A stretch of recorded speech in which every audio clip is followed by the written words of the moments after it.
Steph Curry with 31 points in 37 minutes. He shot nearly 55% from the field, and he's addressing the media now. How are you feeling after that foul up in the fourth quarter? I'll be all right. Excuse me. It was, I got caught underneath L. Obviously, be some pain, but I'll be all right. Figure out how it feels tomorrow and get ready for Friday. Huh? Same thing I did in Denver or against Boston in the regular season, but I'll be not as bad. Anthony on the right. So foot sprain, essentially. That's what it felt like, and then I'll see how it responds. So not much other to say. I don't feel like I'll miss a game, though, so take advantage of these next 48 hours to get ready. Marcus. Marcus Thompson, The Athletic. Steph, you were getting kind of a lot of the shots you want third quarter. What changed in the fourth, and how were they able to slow you guys down?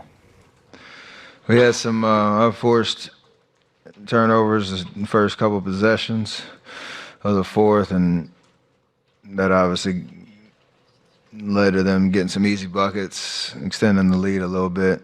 We settled down a little, I think, a little bit after that, and got some good shots. They tried to send a little bit more attention to our pick and rolls. I think we could slow down just a little bit and try to find the right matchups. But that first 2 or 3 minutes kind of set the tone for the rest of the fourth. It gave them a little bit of a cushion. And we had a hard time, responding after that. So between first 3 minutes of the fourth and the first 12 minutes of the game, that was pretty much it. Back left. Steph, Tim Calican, The Athletic. Draymond did say in the pile that he heard you screaming. Was it just a lot of pain there, and how scary was that? Yeah, he's a big body, obviously. I haven't seen the play, so I don't know if it could have been avoided or not, but I was in that situation with Marcus back in the Bay, and you just want to get your foot out of there. That was all I was trying to do at that point, knowing the position I was in. But like I said, it's not as, for what I feel like, it's not as bad. So hopefully it responds well over the next 2 days. Question on the right. Dan Feldman, NBC Sports. When Robert Williams is out there, how much does that affect what shots you can take, what passes you can make?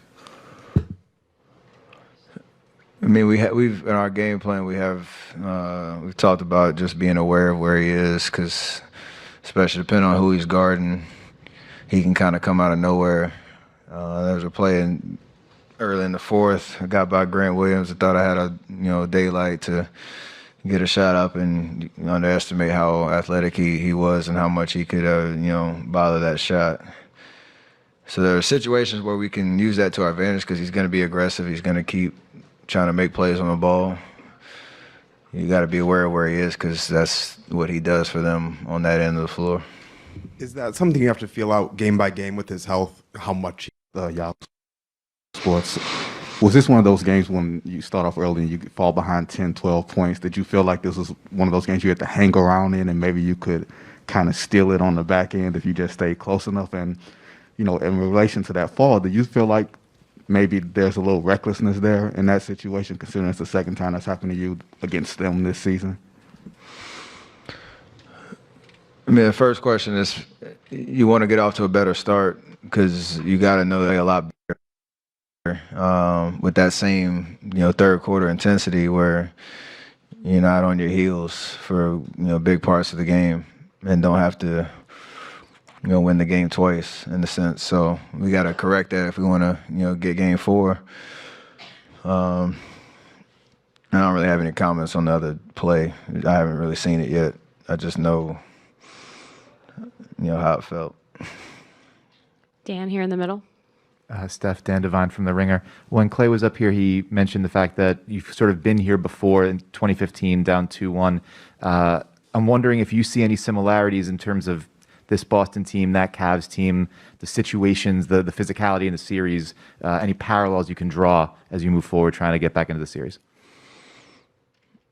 Nothing specific, just that the situation is what it is. We're on the road. We must-win game 4.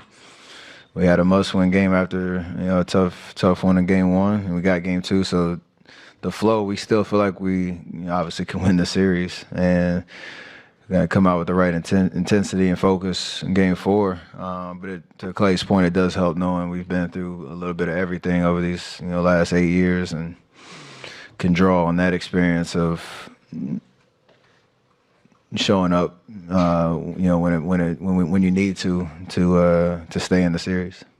Last question to Kendra up front. Do you remember the last time you had just one free throw in a game? And did tonight's Celtics defense on you feel the same level of physical and tightness as it had through the first 2 games, or different or more?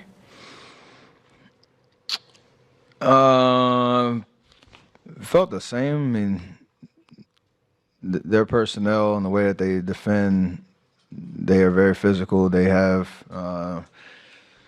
a way of, obviously with Marcus on the ball, he's pretty aggressive. Robert and behind the play, and they got usually a lot of length and size on the wings.